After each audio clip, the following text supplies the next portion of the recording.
Aspirants, आज हम UP PCS के सिलेबस और पैटर्न को समझने का प्रयास करेंगे। हम डिस्कस करेंगे कि किस तरह से यूपी पीसीएस का एग्ज़ाम होता है, कितने स्टेज में होता है, क्या पढ़ना पड़ता है, उसमें क्या आता है, सिलेबस में क्या मार्किंग स्कीम है, कैसे सिलेक्शन होता है। तो चलिए शुरू करते हैं। जो सिलेबस की बात, जब यूपी पीसीएस का exam Uttar Pradesh public service commission का एग्ज़ाम उत्तर प्रदेश लोक सेवा आयोग यूपी पीएससी कराता है। हर साल ये एग्ज़ाम होता है और ये एग्ज़ाम कौन दे सकता है? इस एग्ज़ाम को देने के लिए जो एज क्राइटेरिया आपकी है, जो एज लिमिट होनी चाहिए, वो है 21 से 40 साल तक। ये जनरल कैटेगरी का मैं बता रहा हूँ। फिर जैसे जैसे वो ओबीसी में 3 साल का एज रिलैक्सेशन और SC ST में 5 साल का एज रिलैक्सेशन आपको मिलता है, वैसे ही मिलेगा। बाकी क्वालिफिकेशन क्या होनी चाहिए? क्वालिफिकेशन इसमें मांगता है ग्रेजुएट होना चाहिए। एस्पिरेंट को ग्रेजुएट होना चाहिए। अब सवाल ये उठता है कि एग्जाम कितने स्टेजेस में होता है। तो जब आप इसकी बात करेंगे तो एग्जाम ये 3 स्टेज में कराया जाता है। सबसे पहला स्टेज जो होता है एग्जाम का, उसको बोलते हैं प्रीलिम्स। उसके बाद जो होता है उसको बोलते हैं मेंस, और फिर जो इसको भी क्वालिफाई करता है उसके लिए होता है साक्षात्कार, जिसको आप इंटरव्यू बोलते हैं। तो प्रीलिम्स, मेंस और इंटरव्यू, 3 स्टेज में ये एग्जाम होता है। प्रीलिम्स क्वालिफाई जो करता है वो मेंस दे पाता है, जो मेंस क्वालिफाई करता है वो इंटरव्यू में अपीयर होता है, और मेंस और इंटरव्यू के मार्क्स जोड़ के फाइनल सिलेक्शन होता है, जो मेरिट बनती है। प्रीलिम्स के मार्क्स कहीं ऐड नहीं होते, ये केवल आपको क्वालिफाई करना है जिससे आप मेंस में अपीयर हो सकें। अब देखिए प्रीलिम्स में क्या आता है। प्रीलिम्स में 2 पेपर होते हैं। एक पेपर होता है पेपर 1, जीएस पेपर 1, और दूसरा होता है जीएस पेपर 2।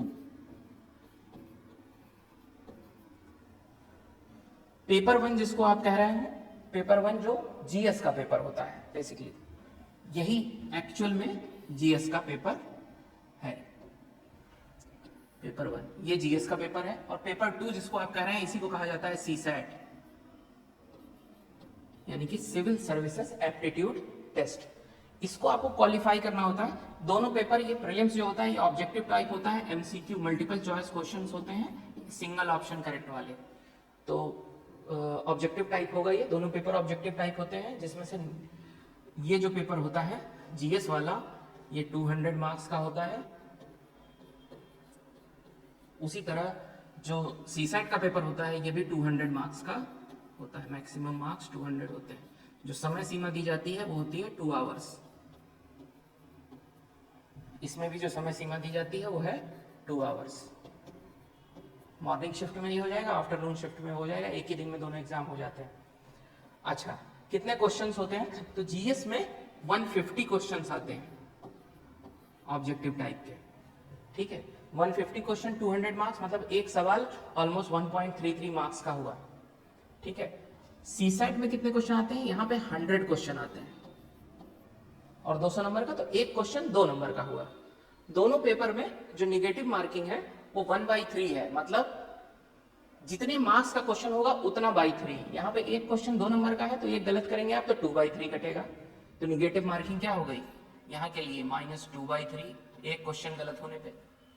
और यहाँ पे 1.33 मार्क्स का एक क्वेश्चन है तो 1.33/3 एक गलत होने पे। सरल भाषा में अगर समझें तो इस तरह से समझ सकते हैं कि अगर आपने 4 क्वेश्चन किए हैं जिसमें से 3 गलत हैं तो आपको 0 मिलेगा, मतलब हर 3 क्वेश्चन गलत करने पे आपको वो 3 के मार्क्स तो गए गए, एक सही सवाल का मार्क्स भी चला जाएगा। जो सही आपने किया होगा उसके मार्क्स भी डिडक्ट हो जाएंगे। नेगेटिव मार्किंग इस तरह से है, 1/3 का ये मतलब होता है। अब सवाल ये उठता है कि इसमें क्या पूछा जाता है, क्या सिलेबस में है। तो अगर आप इसकी बात करेंगे कि सिलेबस में क्या क्या है, तो जीएस पेपर 1 में जो सिलेबस में आता है, आपको करंट इवेंट्स पढ़ने पड़ते हैं, करंट अफेयर।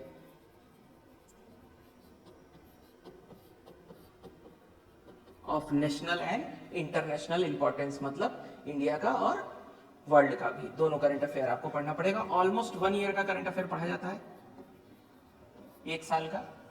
उसके बाद दूसरा जो इंपॉर्टेंट टॉपिक है वो है हिस्ट्री, इंडियन हिस्ट्री।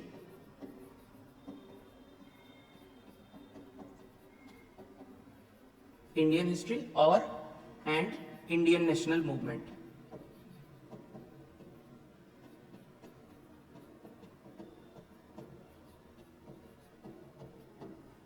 ये पूछता है आपसे। इसके बाद इंडियन और वर्ल्ड ज्योग्राफी पूछा जाता है आपसे, इंडियन एंड वर्ल्ड ज्योग्राफी। इसको आप इस तरह से कह सकते हैं कि फिजिकल और इंडियन ज्योग्राफी पूछा जाता है, पूरा फिजिकल ज्योग्राफी आएगा और इंडियन ज्योग्राफी भी आएगा, उससे क्वेश्चंस आएंगे। उसके बाद इंडियन पॉलिटी एंड गवर्नेंस आपसे पूछा जाता है,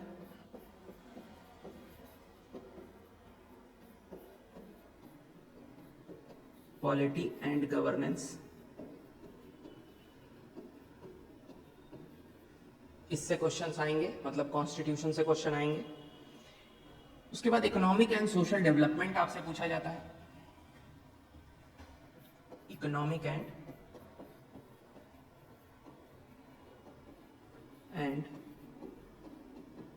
सोशल डेवलपमेंट, ये पूछा जाता है आपसे। और जनरल साइंस पूछा जाता है,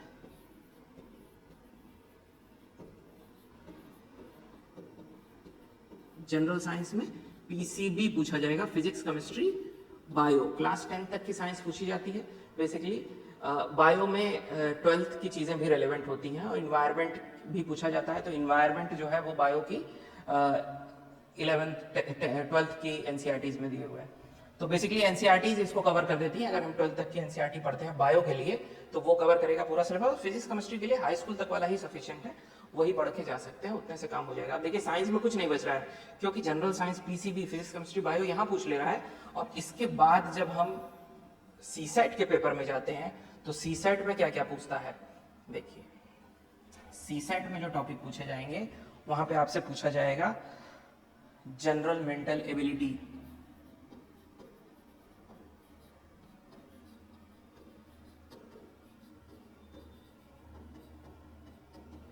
मेंटल एबिलिटी के क्वेश्चंस होंगे, ठीक है। कॉम्प्रिहेंशन आपसे पूछा जाएगा, गद्यांश जिसको कहते हैं, कॉम्प्रिहेंशन पूछा जाएगा। उसके बाद आपसे पूछा जाएगा लॉजिकल रीजनिंग पूछा जाएगा, वर्बल और नॉन वर्बल दोनों तरह का पूछा जाएगा। फिर आपसे डिसीजन मेकिंग और प्रॉब्लम सॉल्विंग पूछा जाएगा, उस पर क्वेश्चन होंगे, decision making and problem solving. इस पे क्वेश्चंस आएंगे, जनरली कम आते हैं, बेसिक मैथ से ज्यादा क्वेश्चन आते हैं। एलिमेंट्री मैथमेटिक्स पूछी जाएगी, एलिमेंट्री मैथ्स पूछी जाएगी।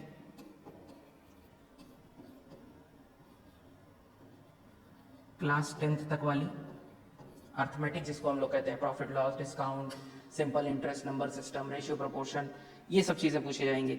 एलजेब्रा की भी चीजें पूछी जाएंगी, एचसीएफ एलसीएम भी पूछे जाएंगे, सेट थ्योरी पूछी जाएगी, वेन डायग्राम पूछा जाएगा, तो ये भी आएगा।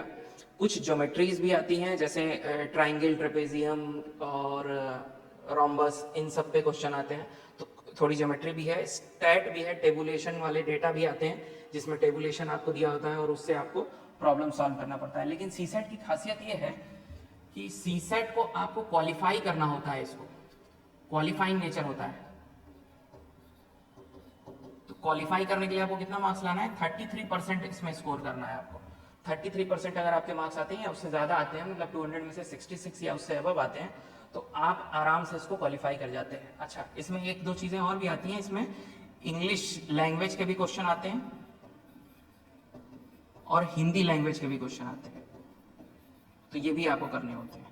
तो कोई एक लैंग्वेज तो आपकी अच्छी होगी जो आपका मीडियम होगा, अदर को आपको थोड़ा बेटर करना होगा। अच्छा, क्योंकि 33% ही क्वालिफाइंग है तो हमें पूरा पेपर अटेम्प्ट नहीं करना है।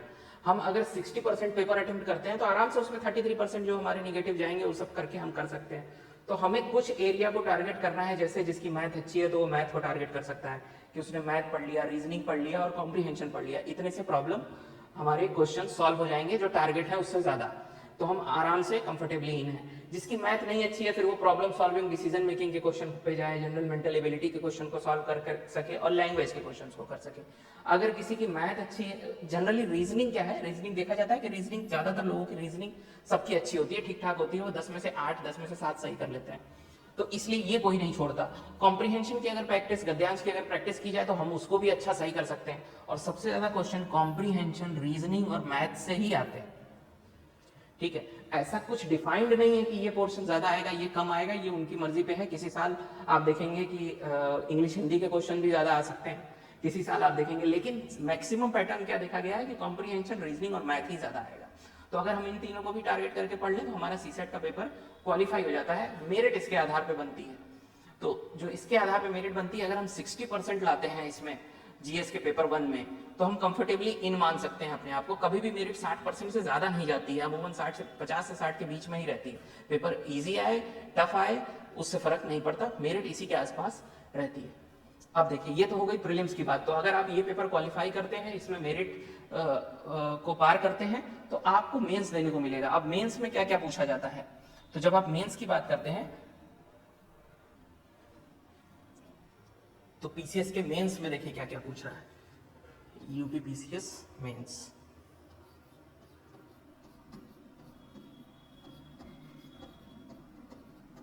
अब मेंस का जो पेपर होता है इसको एस्से टाइप बोलते हैं। एस्से टाइप मतलब डिस्क्रिप्टिव टाइप पेपर होता है मेंस का। यूपी पीसीएस का मेंस का पेपर जो होता है सारा लिखने वाला पेपर होता है। तो इसमें जो पहला पेपर होता है वो होता है जनरल हिंदी का। हिंदी लैंग्वेज की बात हो रही है यहाँ, ठीक है। जनरल हिंदी का पेपर होता है ये, और ये पेपर होता है 150 मार्क्स का, 150 नंबर का। फिर जो दूसरा पेपर होता है वो होता है एस्से राइटिंग का। अच्छा, जनरल हिंदी में आपको हिंदी लैंग्वेज के क्वेश्चन आएंगे, ट्रांसलेशन भी आएगा, प्रेसी राइटिंग आएगा, व्याकरण आएगा, तो इस तरह के क्वेश्चन आएंगे। एस्से में क्या करना होगा, एस्से में आपको 3 एरिया डिफाइंड होंगे, 3 सेक्शन होंगे, section A B C.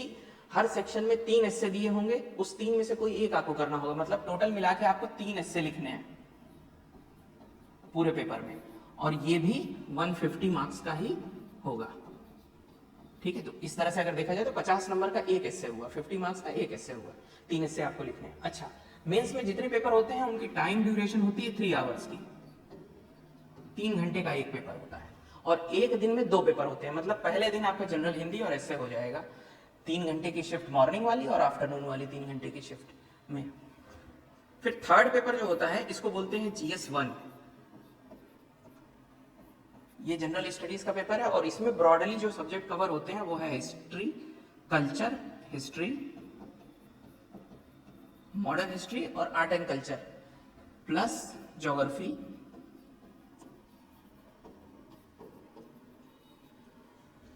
Indian और वर्ल्ड पूरी geography, plus Indian society.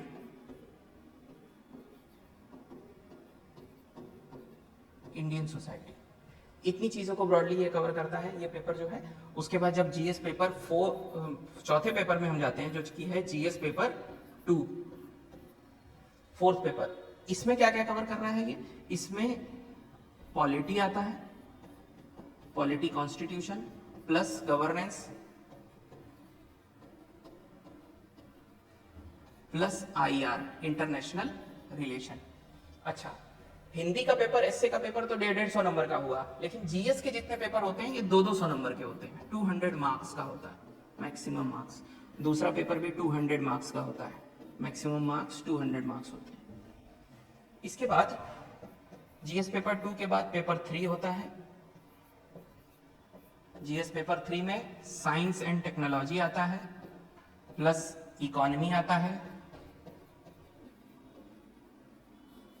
Plus environment आता है, प्लस इंटरनल सिक्योरिटी आता है, प्लस डिजास्टर मैनेजमेंट आता है। ये सब छोटे छोटे सब्जेक्ट हैं, बहुत बड़े नहीं है, इसलिए मल्टीपल सब्जेक्ट है। लेकिन जो पेपर 3 है वो पूरी तरह से देखिए डायनामिक इन नेचर है। साइंस भी बदलता रहेगा, इकोनॉमी, बजट से क्वेश्चन आएंगे तो बजट हर साल नया हो रहा है, सिक्योरिटी चैलेंजेस हर बार हर साल उसमें चेंजेस आ रहे हैं, तो उसमें उसके चैलेंजेस में भी चेंजेस आएंगे। डिजास्टर मैनेजमेंट तरीका भी बदलता रहेगा। इन्वायरमेंट आप जान ही रहे हैं कि उसके लिए जो कदम उठाए जा रहे हैं उसमें भी बदलाव आते रहेंगे। तो ये डायनेमिक सब्जेक्ट है, इसका करंट अफेयर से काफी बड़ा रिलेशन होता है। तो करंट अफेयर यहाँ पे बहुत ज्यादा रेलिवेंट हो जाता है पेपर 3 में। ये भी 200 मार्क्स का पेपर होता है। ठीक है, तो 3 पेपर जीएस के ये हुए। चौथा पेपर कौन सा हुआ? वो हो गया जीएस 4, और ये आप सब जानते ही हैं इथिक्स का होता है। इथिक्स, इंटीग्रिटी एंड एप्टीट्यूड का ये भी 200 मार्क्स का होता है पेपर। ठीक है, उसके बाद जीएस पेपर 5 और जीएस पेपर 6 होते हैं, 7वां 8वां पेपर। और ये बेसिकली जो है ये पेपर भी 200 नंबर के होते हैं, लेकिन ये रिलेट करते हैं यूपी स्पेशल से।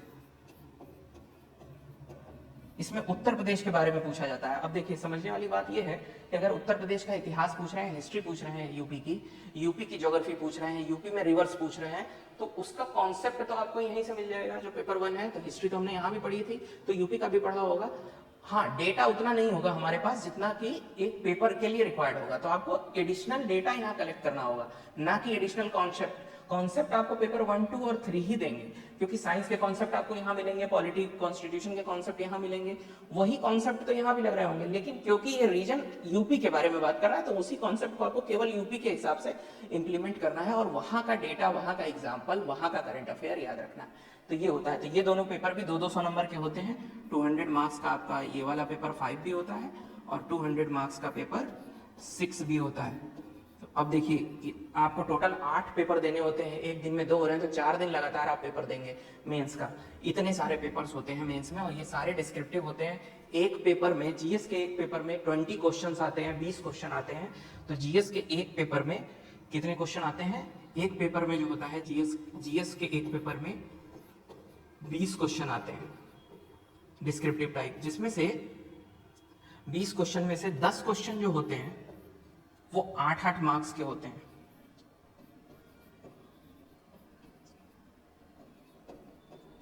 और बाकी के जो 10 क्वेश्चन होते हैं वो 12 मार्क्स के होते हैं।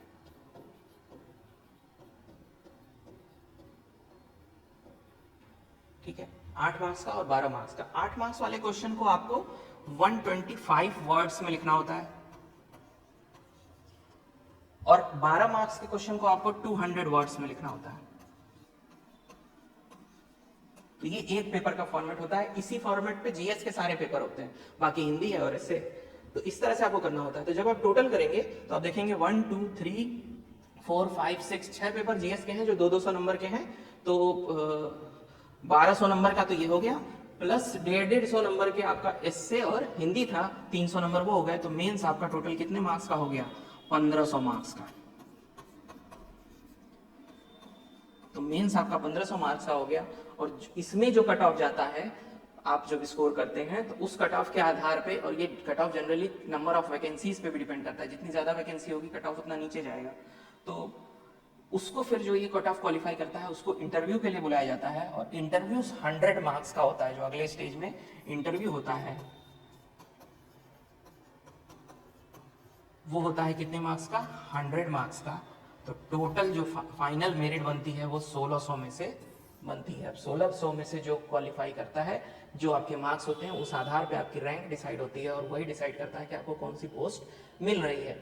यूपीपीसीएस में अक्सर कुछ पोस्ट को आपके ग्रेजुएशन में आपने क्या किया है उसकी स्पेसिफिक भी होती है। जैसे कभी कभी पोस्ट में एलएलबी मांगते हैं, जैसे सब रजिस्ट्रार की पोस्ट आती है तो उसमें आपसे एलएलबी मांगता है, तो जो किया होगा उसी को वो पोस्ट के लिए एलिजिबल माना जाएगा। लेकिन एग्जाम तो सबको क्वालिफाई करना पड़ेगा। तो ये यूपीपीसीएस का स्ट्रक्चर है। अगर आप यूपीपीसीएस की प्रिपरेशन करने की इच्छा रख रहे हैं, उसमें गाइडेंस चाहिए, आपको फाउंडेशन बैच चाहिए, आपको रेगुलर क्लास चाहिए, या वीकेंड बैच चाहिए, आप जॉब करते हैं, तो आप समर्पण आईएएस पे कॉल कर सकते हैं। हमारे पास ऑनलाइन ऑफलाइन दोनों मोड में यूपीपीसीएस के लिए कोर्स अवेलेबल है। गाइडेंस, मेंटरशिप, टेस्ट सीरीज, इस तरह की चीजें भी अवेलेबल हैं, और हर साल हमारे यहाँ से बच्चे सेलेक्ट हो रहे हैं, तो रिजल्ट भी है हमारे पास उसका। तो ये जो है टोटल आज का हमारा जो वीडियो मेरा था वो डिस्कशन था किस पे, कि यूपीपीसीएस के एग्जाम का पैटर्न क्या होता है, उसकी मार्किंग स्कीम क्या होती है, कैसे उसको अप्लाई करना होता है। तो होप सो आपको ये इससे काफ़ी मदद मिली होगी जो नए एस्पिरेंट है, और आगे फिर मिलते हैं किसी और वीडियो में ऐसी ही नई जानकारी के साथ। बहुत बहुत धन्यवाद।